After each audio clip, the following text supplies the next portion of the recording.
Good morning guys, आप सभी को Rajasthan Soren GK and current affairs YouTube channel फिर से एक नई वीडियो में स्वागत है।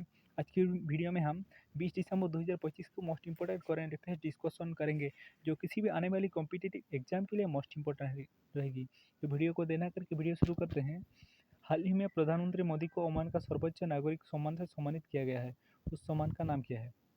Recently prime minister Modi honoured Oman height civilian award, what is its name, यानी उस अवार्ड का नाम आपको बताना है। इसका सही जवाब होगा second option, order of Oman. ये है ऑर्डर ऑफ ओमान। हाल ही में प्रधानमंत्री मोदी को ओमान के दौरे पर उनको ओमान का सर्वोच्च नागरिक सम्मान ऑर्डर ऑफ ओमान मिला है।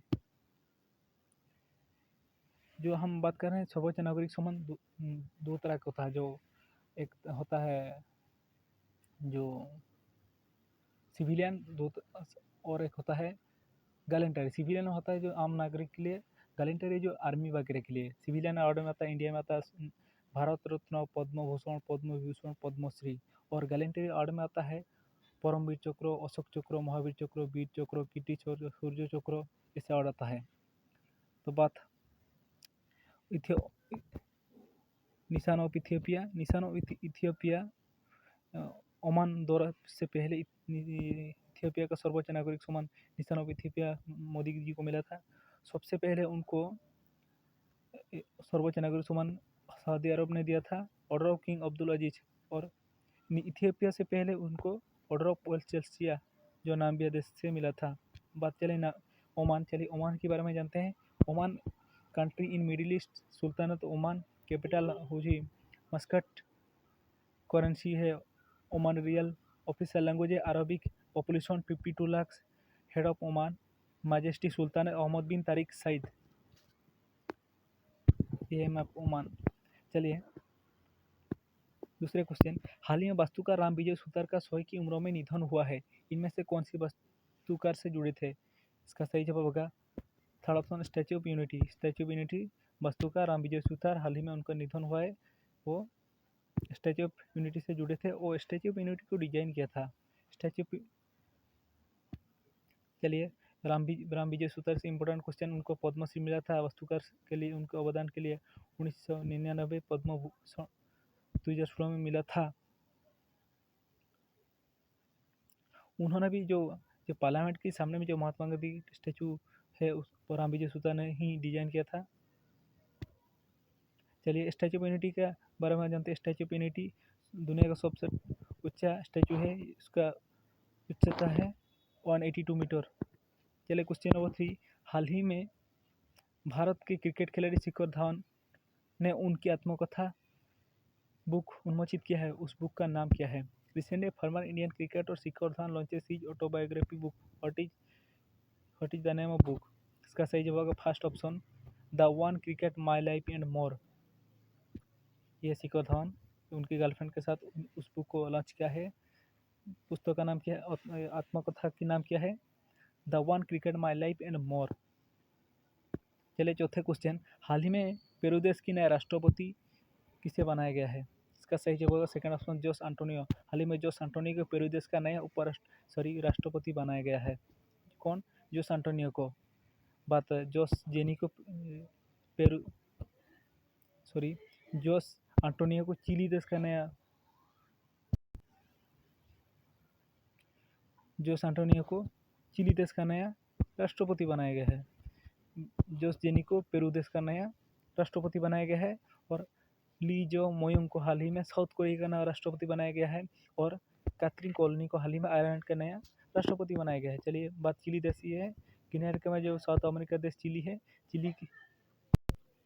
चिली देश, Chile country of South America, Chile capital Santiago, Chilean government unitary presidential republic. चलिए क्वेश्चन नंबर 5, हर साल 18 दिसंबर को कौन सी दिवस के रूप में मनाया जाता है? यानी every year 18 December which day celebrated, यानी 18 दिसंबर कौन सी दिवस को मनाया जाता है? इंटरनेशनल माइग्रेंट्स डे, यानी अंतर्राष्ट्रीय प्रवासी दिवस मनाया जाता है। भारतीय प्रवासी दिवस को मनाया जाता है 9 जनवरी को मनाया जाता है। और एक 18 दिसंबर को और एक डे मनाया जाता है जो कि माइनॉरिटी जो संख्या लघु डे, जैसे जो पाकिस्तान में जो पाकिस्तान में मुस्लिम कंट्री है, वहाँ पर हिंदू है, उनको जहाँ हिंदू है उनको माइनॉरिटी कहा जाता है। इस दिन पर जो संख्यालघु गोष्ठी है उनका संस्कृति वगैरह जो हैंडीक्राफ्ट उनको वगैरह संरक्षण करना है, ऐसे बात बोला जाता है। चलिए ग्वालियर संडे हर साल ग्वालियर सन हर साल 19 दिसंबर को मनाया जाता है। जो पोर्तुगीज से 451 साल से ज़्यादा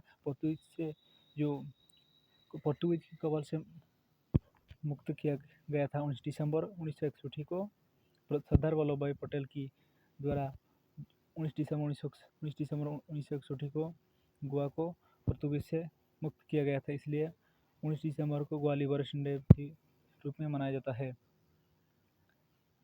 चलिए छोटा क्वेश्चन, हाल ही में ICC men's player of the month नवंबर 2025 के लिए किसे चुना गया है? Recently who become the ICC men's player of the month for November 2025? इसका सही जवाब होगा third option Simon Harmer. South Africa के मेंस क्रिकेट प्लेयर नवंबर 2025 के लिए साइमन हार्मर को चुना गया है। ये साइमन हार्मर।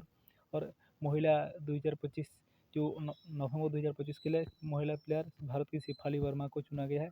अक्टूबर 2025 मेंस प्लेयर सेनुरान मुथुस्वामी जो कि साउथ अफ्रीका की है, उसको चुना गया था। चलिए क्वेश्चन नंबर 7, हाल ही में किसे कोल इंडिया का नया सीएमडी के रूप में नियुक्त किया गया है? कोल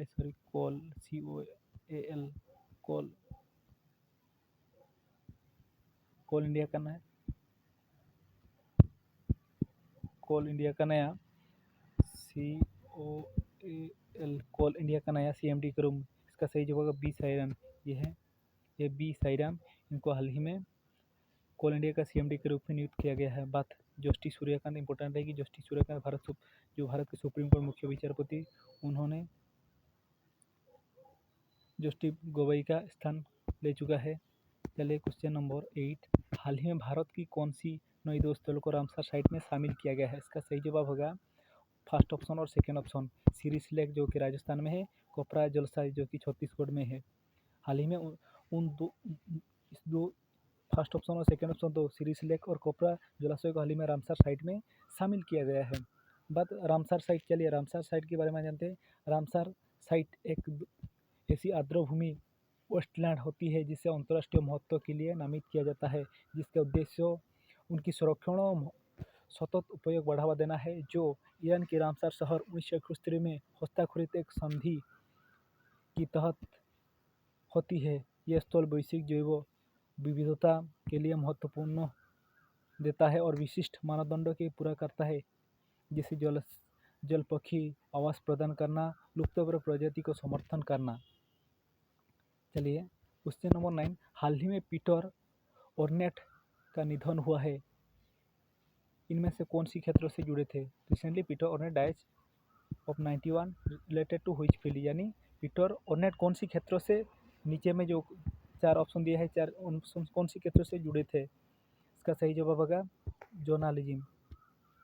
जर्नलिज्म तो नहीं कर, जर्नलिज्म से ज़्यादा जो युद्ध क्षेत्र में जो युद्ध विवरण देता है, जो संवाददाता उनका इसे काम करते थे, वो पीटर ऑर्नेट जर्नलिज्म युद्ध क्षेत्र में जो जर्नलिज्म करते हैं, जो रिपोर्ट देते हैं कैसे युद्ध हुआ, कैसे स्थिति है, जो बात बताता है न्यूज़ में, उससे कर रहे थे। वो 47 से ज़्यादा युद्ध क्षेत्रों को कवर किया है, उनमें से वियतनाम वार जैसे खुकार युद्ध को भी उन्होंने कवर किया है।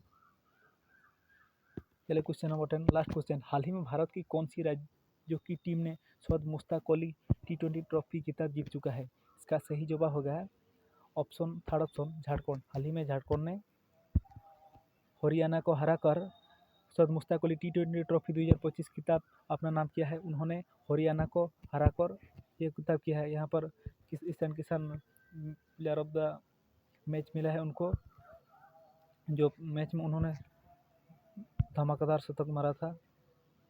चलिए मुंबई, इससे पहले 2024 के सीज़न में मुंबई चैंपियन हुआ था और अभी हरियाणा उपविजेता। और सबसे पहले जो 2005-06 में जो सैयद मुश्ताक अली T20 ट्रॉफी शुरू हुआ था, तमिलनाडु चैंपियन हुआ था। चलिए आज की वीडियो में इतना ही, चलिए दूसरे वीडियो में मिलते हैं। जय हिंद, वंदे मातरम।